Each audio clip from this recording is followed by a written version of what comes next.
자, 여러분, 우리의 삶은 언제나 오르막과 내리막을 오고 갑니다. 오르막이 있고 내리막이 있고 이런 거죠, 그죠? 지금 어떤 분은 오르막이신 분도 있을 거고, 어떤 분은 내리막일 분도 있고, 또 어떤 분은 한참 계속 내리막인 분도 있고, 또 어떤 분은 좀 내리막에서 약간 이제 오르막이 시작된 분도 계시고, 지금 한참 오르막으로 막 신나게 가시는 분들 계실 거예요. 우리 인생은 형통할 때도 있지만 형통과 거리가 멀 때가 많이 있어요. 우리는 건강하게 살아가고 싶지만 건강한 게 정상이라고 생각을 하는데 그렇지도 않아요, 여러분. 성공하고 형통하는 게 정상이라고 생각하는 경우가 많은데 우리 인생은 그렇지 않습니다. 물론 우리는 실패를 생각하고 시작하는 사람은 없어요. 무엇이든지 잘 되리라고 생각하고 건강하고 형통하고 뭐 계획한 대로 다 되고 꿈꾼 대로 다 되면 참 좋은데 그건 꿈이에요, 꿈. 네. 내 인생에 실패란 없다, 그런 건 없어요. 나폴레옹은 그런 얘기를 했어요. 나의 사전에 뭐 실패는 없다. 약간 장밋빛 꿈을 꾸는데 실제 우리의 삶으로 들어가면 그렇지 않다는 거. 여러분 모두가 다 건강하지 않습니다, 그죠? 지금 건강하신 분도요, 지금 건강한 거예요. 저는 아팠던 적도 있고 또 앞으로 아플 수도 있어요. 생로병사라고 그러잖아요. 안 아플 재간이 없어요, 사실은. 어떤 형태로든 우리에는 연약함이 있거든요. 이 지상을 살아가는 동안에 질병이 있고요. 이 토마스 모라는 사람이 유토피아라는 단어를 만들었어요, 그죠? 유토피아. 이 이 세상에 이 낙원이 존재하는가?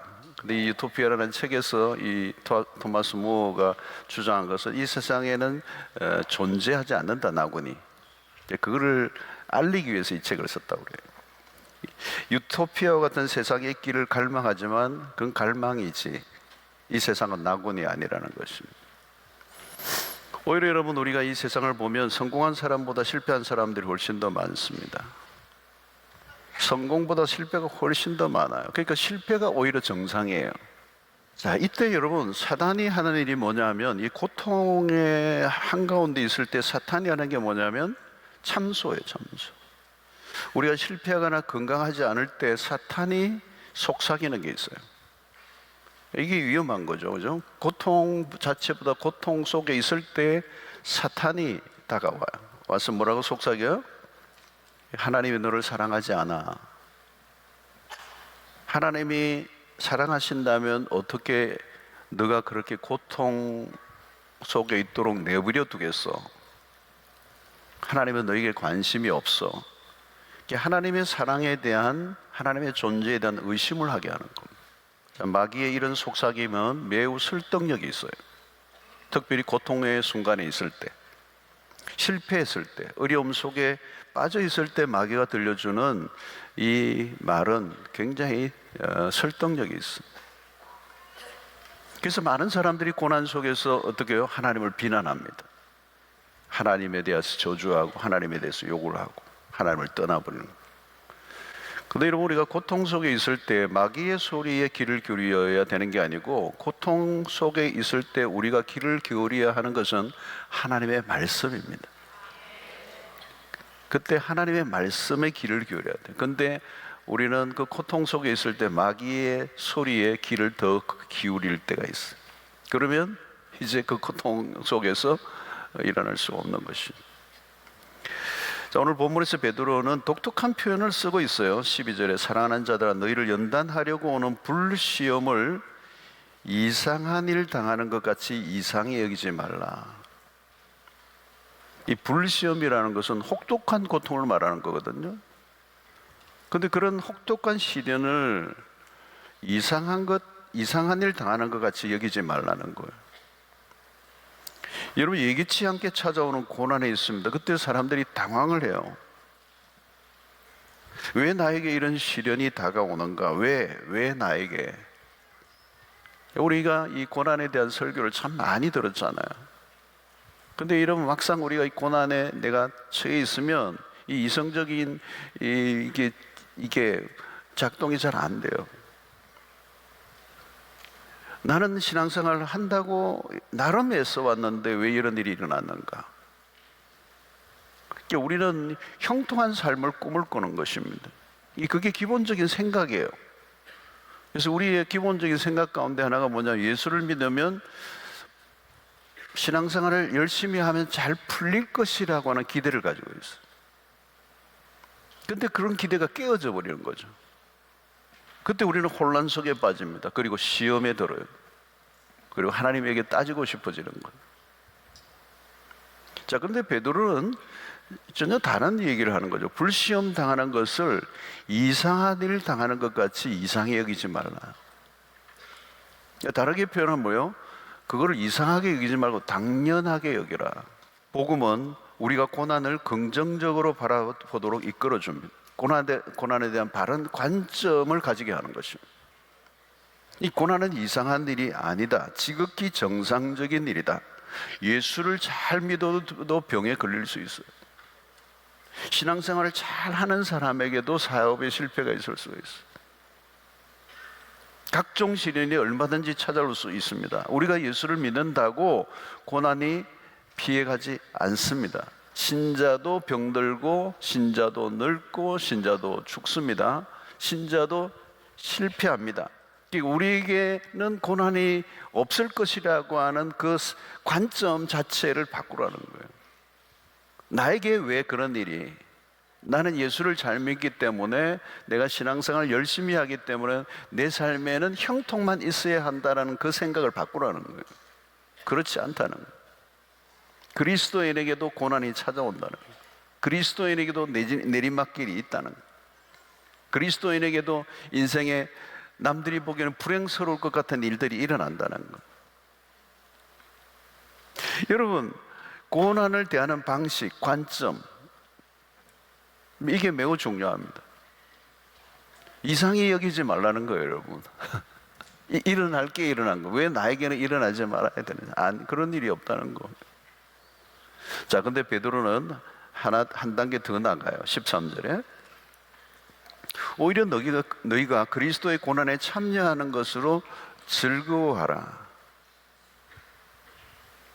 즐거워하래요. 고난에 참여하는 거. 그러니까 고난을 당할 때 즐거워하라는 거. 이는 그의 영광을 나타내실 때 너희로 즐거워하고 기뻐하게 하려 함이라. 지금 고난에 대한 얘기를 하면서 지금 기쁨과 즐거움에 관한 얘기를 계속 끌어오고 있는 거예요.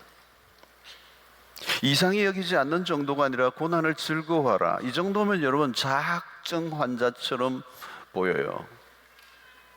어떻게 고난을 즐거워할 수가 있는가? 말도 안 된다는 얘기 아니에요, 여러분? 이게 가능한 일인가? 와닿지 않잖아요. 여러분 성경을 읽으면서 그냥 씩 하고 읽을 수는 있지만, 이게 자세히 들여다보면 이게 말이 안 되는 거거든요. 그리스도의 고난에 참여하는 것을 즐거워하는. 고난을 당하고 있는데 되게 즐거워해요, 여러분. 그건 자학이에요, 자학. 불같은 시험이에요. 그것도 불같은 시련이 닥쳤는데 즐거워하다니, 아무리 양보를 해도 이거는 아닌 거죠.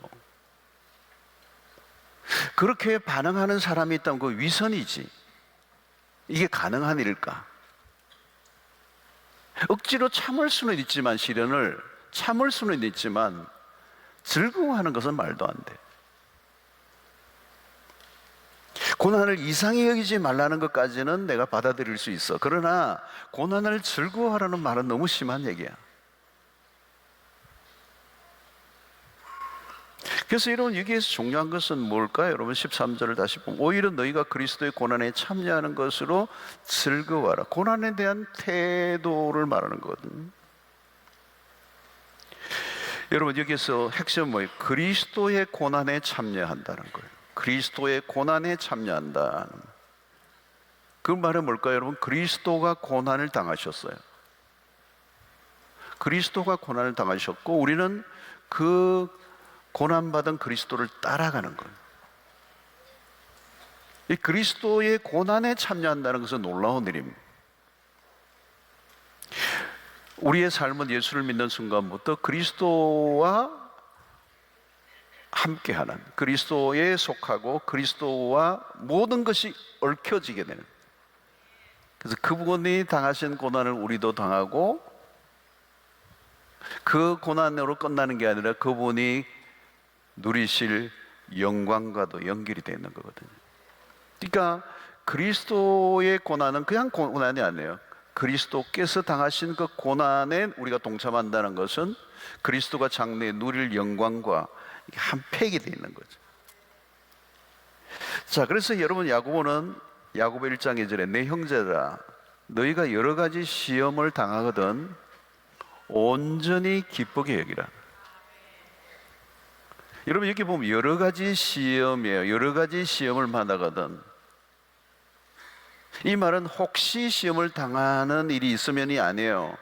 시험을 만나는 일이 있을 때 이상히 여기지 말고 온전히 기쁘게 여기라는 거예요. 고난은 선택이 아니라 필수라는 거예요. 면제를 받는 사람은 아무도 없다는 거예요. 여러 가지 시험을 만나거든. 여러분, 여기에서 여러 가지 시험을 당하거든. 이 말은 시험은 별별 시험이 다 일어날 수 있습니다. 우리가 살아가는 동안에 겪을 수 있는 모든 총망라 온갖 종류의 시험, 네, 그걸 다 포함하는 얘기인 거죠. 그런데 어떻게 해요? 그 시험을 당하거든 온전히 기쁘게 여기라. 여러분, 여기 기쁨이라는 이 표현도 마찬가지. 여러분, 기쁨이라고 하는 것은 항상 우리 안에서 만들어지는 것은 아니에요. 하나님으로부터 오는 것입니다. 하나님 안에서 누리는 만족감이에요. 그러니까 이게 중요한 것은 온전히 기쁘게 여기라. 이 말은 기쁨이라고 하는 것은 감정의 영역입니다. 그렇다면 기쁨을 느껴야 됩니다. 근데 여기는 뭐예요? 기쁘게 여기라고 했어요. 온전히 기쁘게, 기쁨을 느끼라가 아니요, 기쁘게 여기라. 여러분, 고난을 겪고 있을 때 감정적으로 기뻐한다는 것은 어려운 일이에요. 이해가 안 되는 고통을 당할 때 어떻게 기뻐할 수가 있습니까? 그러니까 감정과 이성으로는 받아들이기 어려운 일들이 너무 많은 거예요. 이때 중요한 것은 뭘까요? 상황 자체가 아니에요. 하나님의 관점에서 지금의 고난을 바라보고 계산해 보아야 된다는 거예요. 기쁘게 여기라고 하는, 여기라는 말의 의미가 거기에 있는 거죠. 신자는 지금 겪고 있는 상황들의 의미를 찾아내야 되는 거죠. 인간적 관점으로만 보면 상황은 최악입니다. 내리막길입니다. 희망이 하나도 보이지 않습니다. 그런데 신자는 그런 상황에서 다른 것을 본다는 거죠. 고난으로 우리의 삶이 끝이 아니라는 걸 보는 것입니다.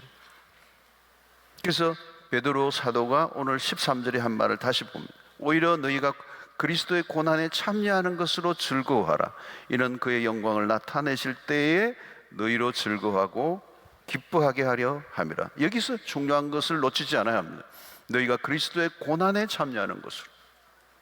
이 그리스도의 고난에 참여함이 핵심입니다.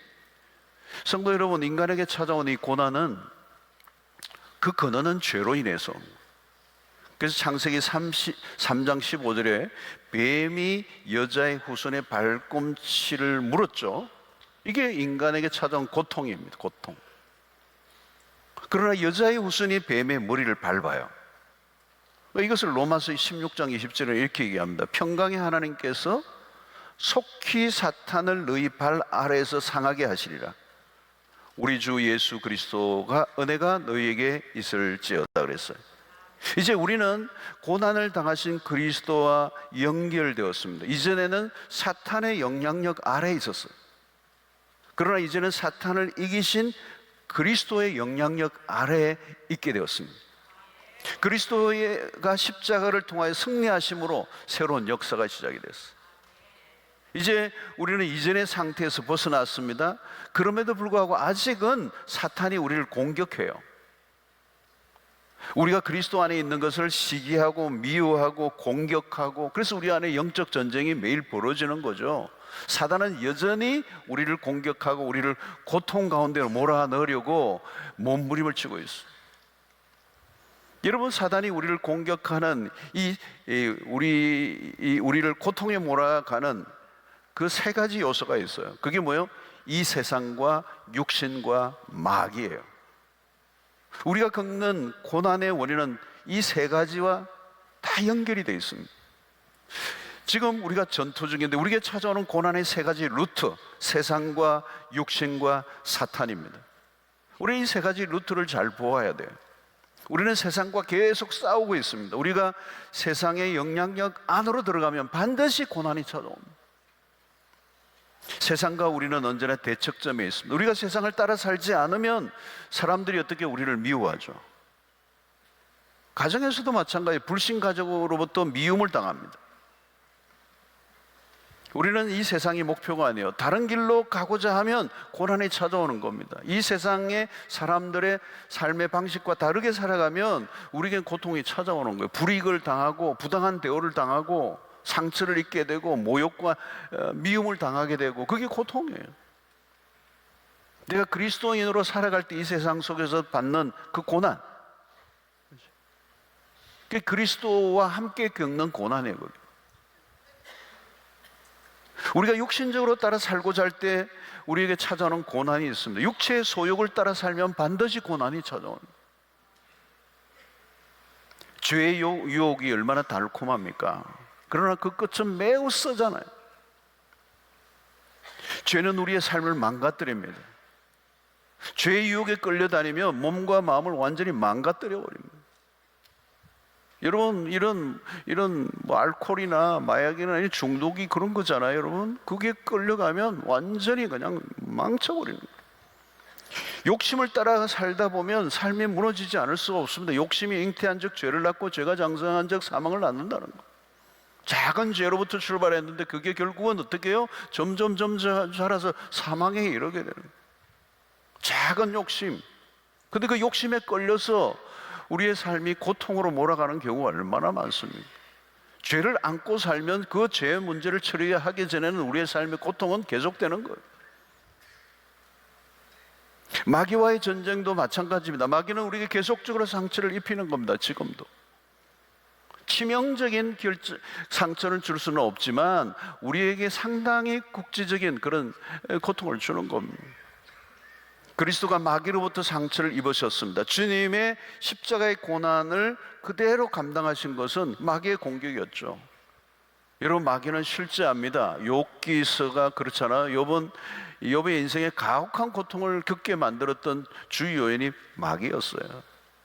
마귀는 지금도 세상에 고통을 가하는 실체입니다, 여러분. 우리가 그리스도를 따라가는 동안에, 그리스도인으로 살아가는 동안에 마귀의 공격을 받게 돼 있어요. 이게 우리가 겪고 있는 고난의 실체들이래요. 어떤 형태로든 고난은 불가피합니다. 우리가 세상을 살아가는 동안에 계속적인 상처를 입습니다. 그러나 계속 상처만 입고 살지는 않아요. 그리스도를 따르면서 그분의 이름의 능력으로 사단의 머리를 짓밟을 수 있도록 주님이 우리와 함께 하시기 때문에. 그리고 지금은 때로는 사단의 공격을 받기도 하지만 마침내 우리는 승리할 것을 성경은 약속하고 있는 것입니다. 그러므로 오늘 이 성경에서 말씀하는 즐거워한다는 말은, 고난 가운데, 그리스도 고난을 가운데 즐거워한다는 말은 중요한 우리가 관심을 가져야 되는 그 고난 자체가 아니라는 거죠. 그 고난을 통하여 주어질 영광을 바라보는 자들이 누리는 기쁨을 말하는 것입니다. 그래서 왜 고난을 당할 때 즐거워할 수밖에 없는가? 13절을 다시 보겠습니다.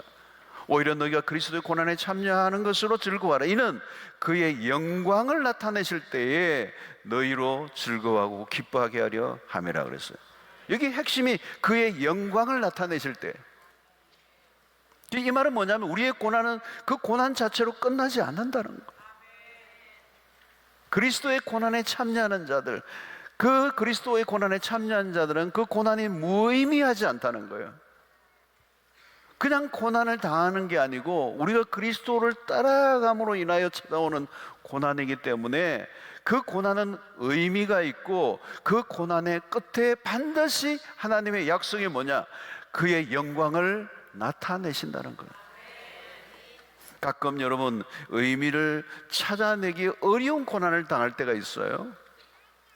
그러니까 어떤 분은 자기가 스스로 자초한 고난을 그리스도와 함께하는 고난으로 착각해서는 안 돼. 어떤 분은 교회 오면서 뭐 과속하다가 탁 단속에 걸려서 벌금을 내고는 그냥 뭐 본인이 과속해놓고 주님 내게 이렇게 시련을 주십니까? 이러고 하면 안 되죠, 여러분. 자신이 몸을 돌보지 않고 막 다루다가 병이 났어요. 자신의 실수로 인해 찾아온 고통을 왜곡시켜서는 안 돼요. 여기에 말하는 것은 그리스도와 함께 하는 고난. 여러분, 그리스도께서 왜 십자가에 죽으셨습니까? 우리의 죄와 실수와 허물을 위해 죽으셨어요. 우리가 그리스도를 위해 언제 고난을 당하는 것입니까? 죄와 사탄과 세상과 싸울 때 찾아올 수 있는 고난이에요. 그 고난이 우리에게 주는 유익이 뭘까요? 우리가 그리스도를 따라갈 때 세상과 싸우고 마귀와 싸우고 육신과 싸우며 그리스도인으로서 살아갈 때 찾아오는 이 고난을 당하는 것은 우리에게 너무도 유익한 것이고 의미가 있는 거라는 거예요. 장차 하나님의 영광에 동참하게 하는 의미 있는 고난이에요. 의미. 그 고난은 우리를 정결하게 합니다. 그 고난은 우리 안에 있는 죄들, 남아있는 죄들을 제거합니다. 불순물을 제거합니다. 우리의 죄의 잔성들을, 여러분, 우리에 있는 죄의 잔성들이 쉽게 사라지지 않습니다. 우리 안에 있는 죄의 습관들이 얼마나 끈질기게 우리의 삶을 얽어매고 있는지 몰라요. 그런데 그런 것들을 내가 스스로 내려놓지 않습니다. 우리의 외적인 만족과 쾌락을 추구하고 안락한 삶을 살고자 하는 그런 마귀가 공격하기 좋은 상태의 삶을 우리는 버리지 못하고 살아갈 때가 많단 말이죠.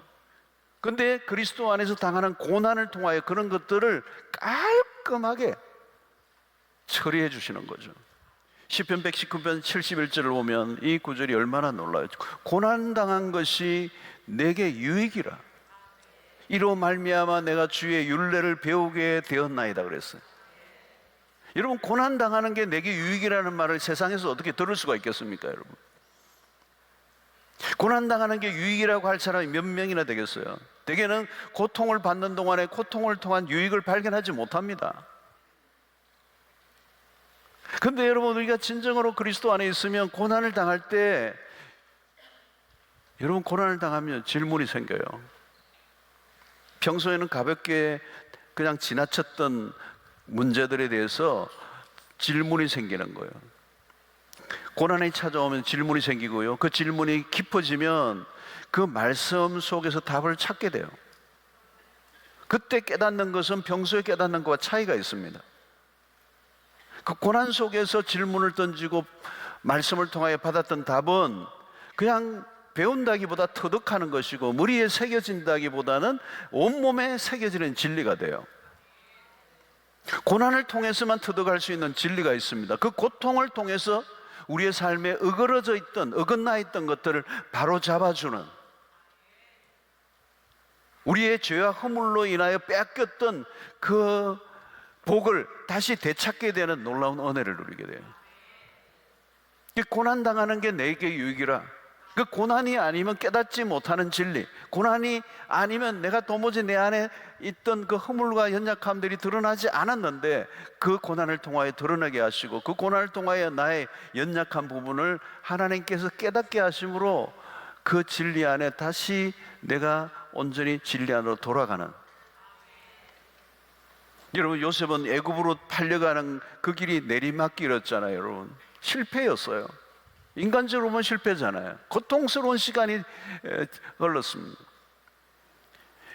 그런 종살이를 하고 노예 생활하는데 얼마나 억울하고 얼마나 모든 게 불편했겠어요. 그 모든 것은 너무도 자기의 삶에 불편하고 힘든 고난의 길이었지만 그 모든 일들이 얼마나 그에게 유익했어요. 여러분, 번영과 성공보다 훨씬 더 유익한 상황은 고난에 대해요. 고난의 순간에 죄를 지을 순간들을 막아줘요. 악으로부터 우리를 지켜줘요. 고난 당하기 이전에는 내가 교만한 줄 몰랐어요. 자라는 우상을 섬기고 살았던데 그걸 몰라요. 근데 고난을 겪으면 이 자아가 얼마나 내가 강력하게 내 삶을 흔들어 놓고 있는 주범인지를 깨닫게 되고 고난이 유익이에요, 여러분. 고난을 통해서 얻는 게 더, 그래서 고난을 통해서 우리는 하나님을 닮아가게 되는 거예요. 여러분, 우리가 그리스도인이 된 이후부터 찾아오는 고난은 우리를 온전하게 하시려는 하나님의 손길인 줄로 믿습니다.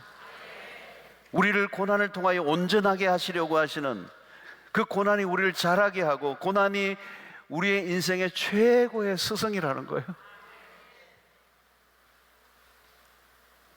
그리스도인들에게 찾아오는 고난은 하나님의 심판의 징표가 아닙니다.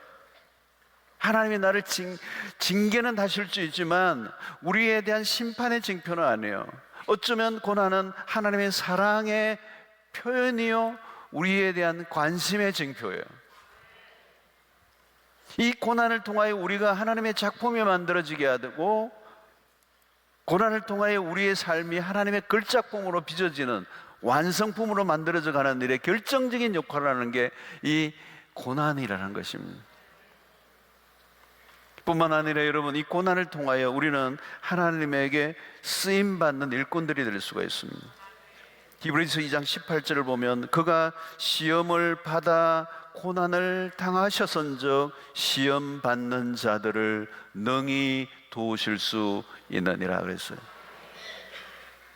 그리스도께서 고난을 받으신 것은 시험 받는 자들을 도우시기 위해서라는 거예요. 여러분, 우리도 마찬가지로 내가 당한 고난을 통하여 연약한 자를 돕기 원하시는 겁니다. 그래서 그리스도 안에서 우리의 고난은, 우리가 찾아오는 고난은 이제 우리를 불행하게 할 뿐만 하는 정도가 아니라, 그 고난을 기쁘게 감당할 뿐만 아니라 그 고난을 통하여 우리를 완성하여 가시고 하나님을 나를 온전하게 하심으로 내가 겪었던 그 시험을 통하여 다른 사람을 도와주기 원하시는 하나님의 뜻이 숨어 있다는 것. 그러므로 우리가 그리스도인이 된 이후에 겪은 모든 경험들은 무의미한 게 아니에요. 모든 게 소중합니다. 하나님이 우리의 경험들을 소중히 다루시고 사용하기를 원하신다는 거예요.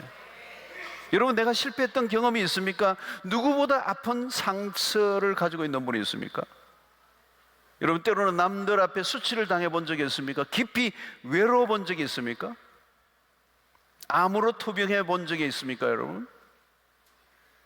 여러분, 고난을 겪어본 분과 겪어보지 않은 사람은 달라요. 겪어본 사람만이 아는 경험이 있어요. 겪어보지 않으면 알 수가 없는 거거든요. 우리 요즘 아이들이 너무 풍족하니까, 그죠? 이 북한에는 사람들이 먹을 게 없어서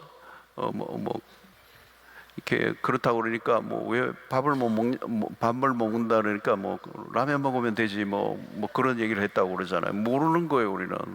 그죠? 북한의 현실을 모르는 거예요. 그들이 고통을 얼마나 겪는지 몰라요. 우리 앞에 세대들이 겪었던 그 고난에 대한 얘기를 들어도 우리는 몰라요. 안 겪어봤기 때문에 몰라요. 그죠? 6.25 전쟁이라는 것도 우리는 겪어보지 않으니까 모르는 거예요. 전후 세대는 모르고, 전전 세대는 그 참혹한 걸 아는 거예요. 그죠? 그 전쟁을 겪어본 세대와 아는 세대는 하늘과 땅 차이인 거죠. 그 앞에 피를 흘리며 죽는 사람들을 본 사람과 아는 사람은 얼마나 차이가 많겠어요, 여러분. 가난의 문제도 마찬가지예요. 여러분, 우리가 경험한 것들이 무엇이든지 하나님이 사용하시는 거예요. 우리가 당한 것이 때로는 당시에는 불행해 보이는 것들이라도 그것을 복의 통로로 바꾸신다는 거예요. 여러분, 십자가가 그거잖아요. 십자가가 수치잖아요, 수치. 조롱이었어요. 그 밑에서 로마의 군병들이 옷을 나누기도 하고, 그죠? 제비 뽑기도 하고, 또 침을 뱉기도 하고, 사람들이 야유도 하고, 대낮에 벌거벗은 몸으로 그 높은 갈보리 언덕에 매달려 계시는 그것은 육체적인 고통을 넘어서 정신적 고통, 수치와 수모와 모욕과 조롱을 예수님이 겪으신 거잖아요. 그러니까 우리가 겪어야 할 그 고통의 가장 절정에 도달해 하신 경험이 바로 십자가예요. 가장 처참한 경험. 여러분, 가장 처참한 경험을 해보신 분이 계십니까? 주님이 그걸 경험하셨어요. 주님은 외로움이 무엇인지 아시고요, 주님은 배신이 뭔지를 아세요. 가장 가까운 사람의 배신이 얼마나 아픈 거예요, 여러분. 그래서 여러분, 십자가는 고통의 다면체입니다. 총체적인 고통이에요. 왜 하나님의 아들이 그 십자가를, 그렇게 십자가의 고통을, 인간이 겪을 수 있는 모든 정신적, 육체적 모든 고통을 총합한 그 고통은, 우리의 인간이 그 누구 어떤 사람이라도 자기의 고통의 가장 최극점에 갔다면 십자가를 생각하면 돼요. 그 십자가 그런 거란 말이에요. 왜 그리스도께서 그 십자가의 고통, 그죠? 인류가 만들어진 이후에 가장 긴 고통을 겪으며 죽을 수 있는 사형법을 개발한 게 십자가란 말이죠. 그래서 그 고통의 손과 발에 못이 박혀서 그 피가 점점, 그래서 목이 마르다고 할 때는 완전히 피까지 다 바닥이 난 상태, 그때는 이제 심장에 쇼크가 오는, 그야말로 상상할 수 없는 고통의 극점에 가 있는 상태입니다. 그러니까 여러분, 그분의 십자가의 그 고통은 온 인류의 보배가 된 거예요. 모든 고통 속에 살아가는 오늘 인류, 그 고통으로부터, 고통의 저주로부터 벗어날 길이 없는 온 인류에게, 고난의 속에 살아가고 있는 인류에게 그 고통으로부터 우리를 자유케 하시려고 하시는, 우리를 위롭게 하시려고 하는, 우리에게 소망을 주시려고 하시는 강력한 메시지가 된 거예요. 그러니까 내가 외로울 때는 십자가에 가보시면 돼요. 주님이 당신보다 더 외로움을 겪으셨다는 거예요. 배신에 그냥 쓴맛이 설 때 십자가로 가보라는 거예요. 그분이 먼저 그 배신을 경험하신 분이에요. 내가 너의 배신을 안다. 여러분, 그 십자가를 경험하지 않으셨다면 주님이 우리에게 너 고통 내가 알거든, 안 와닿아요. 여러분, 그렇잖아요. 암이라고 뭐 한 번도 평생 아파본 적이 없는 분이 또 암 환자에 가가지고 위로한다고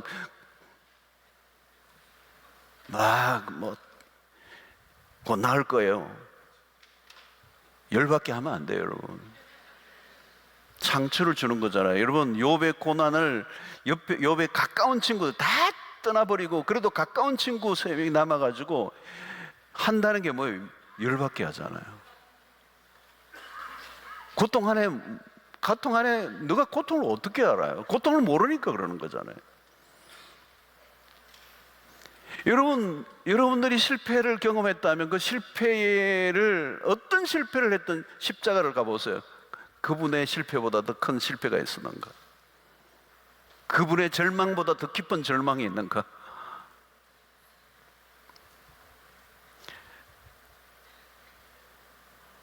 그래서 여러분, 복음을 만나면 우리의 고난은 재해석된다는 거예요. 고난에 대해서 긍정적으로 우리의 삶의 관점을 가지게 하는 거예요.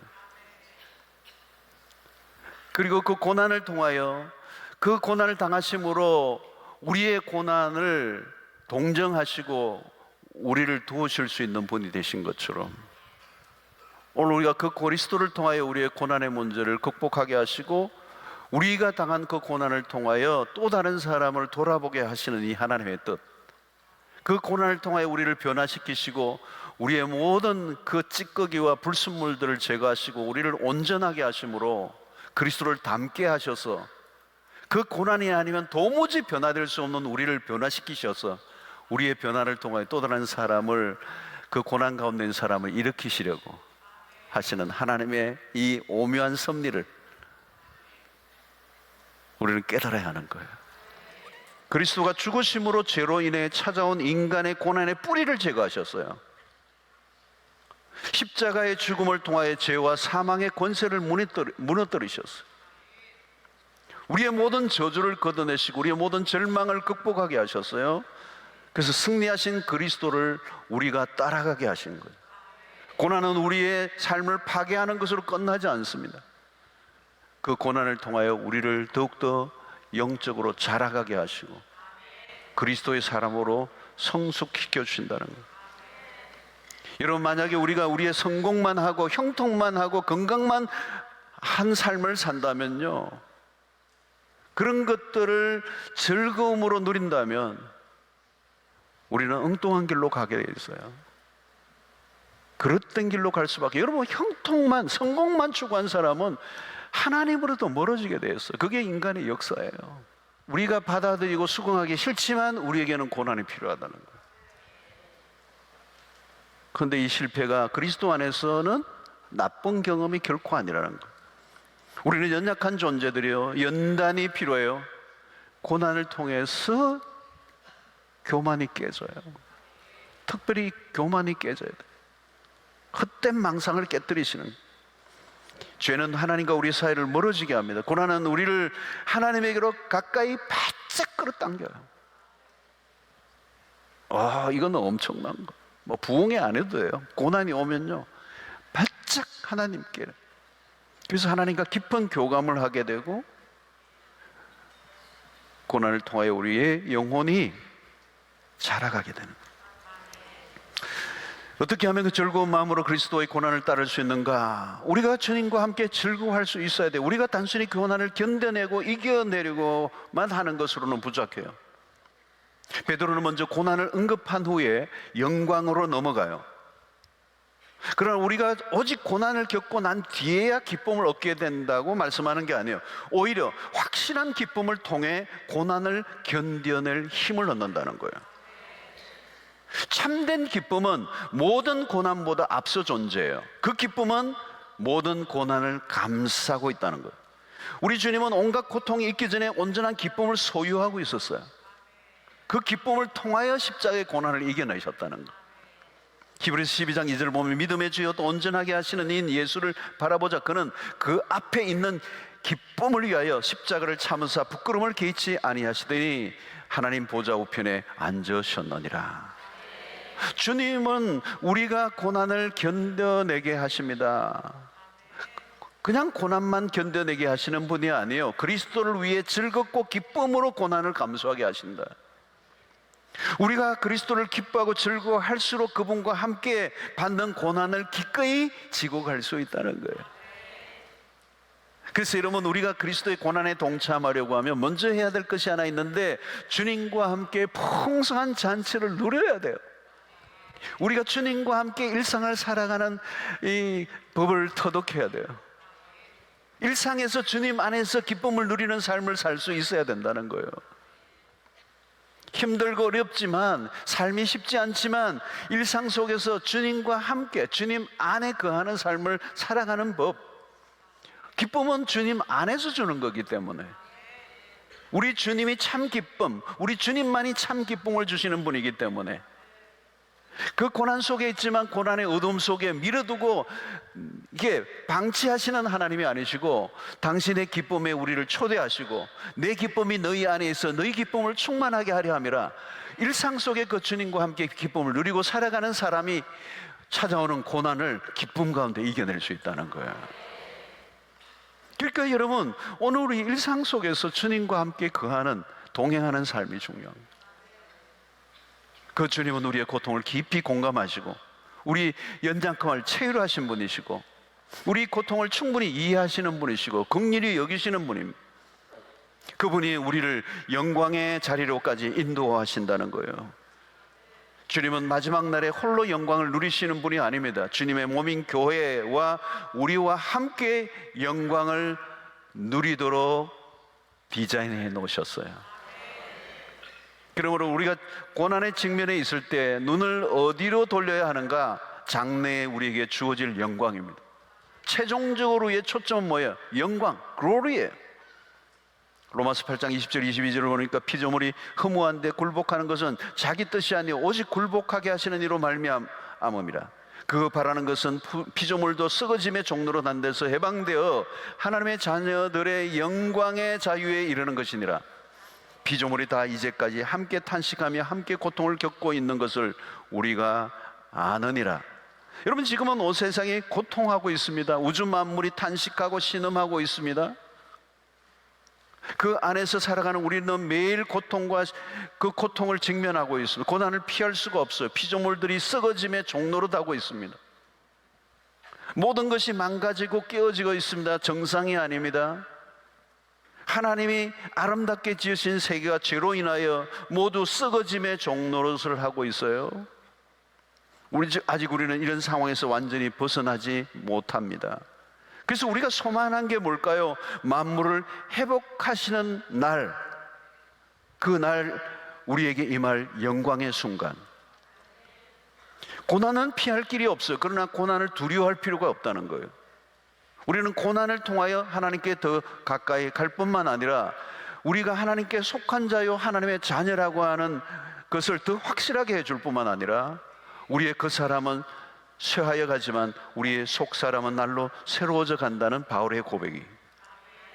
그래서 우리가 가진 믿음은 이 고난 너머의 세계를 보게 한다는 거예요. 장차 주어질 영광. 그래서 로마서 8장 18절이죠. 생각하건대 현재의 고난은 장차 우리에게 나타날 영광과 비교할 수 없도다 그랬어요.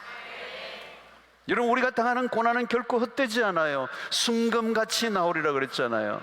이 순금은 어디에서 나와요? 뜨거운 용광로에서 나오는 거예요. 생명은 죽음에서 나오는 거예요.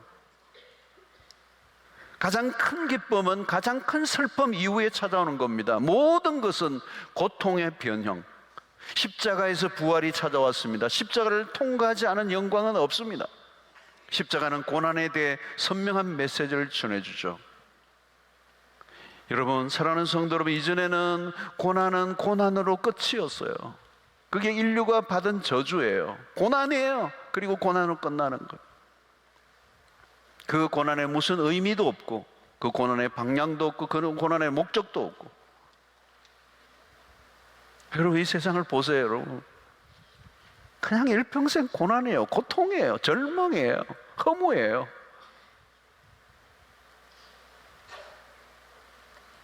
그러나 이제 우리에게는 우리 그리스도인들에게 주어진 고난은 무의미한 게 하나도 없어요. 여러분들이 그리스도 안에 들어온 순간부터 여러분들이 겪고 있는 어떤 고난도 고통도 의미 없는 게 없어요.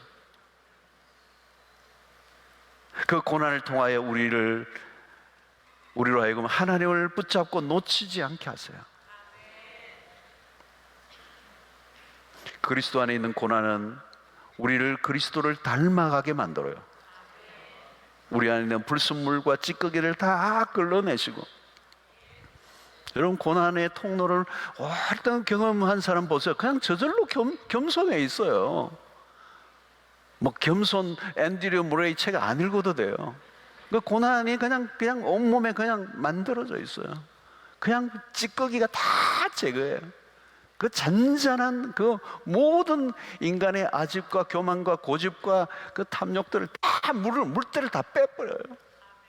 그리스도를 닮아 변화되어지는 거예요. 갈수록 더 영광스러운 자들로 변화되어져 가는 거예요. 여러분, 하나님의 혹독한 고난이 오면요, 죄질 생각도 없어요. 죄질 에너지도 없어요. 한눈도 못 팔게 하세요. 여러분, 고난은 우리를 더 영광스러운 자로 변화시켜 가는 거예요. 우리의 삶이 망가져 가는 게 아니에요. 아름다워져 가는 거예요, 여러분. 여러분, 세상을 보십시오.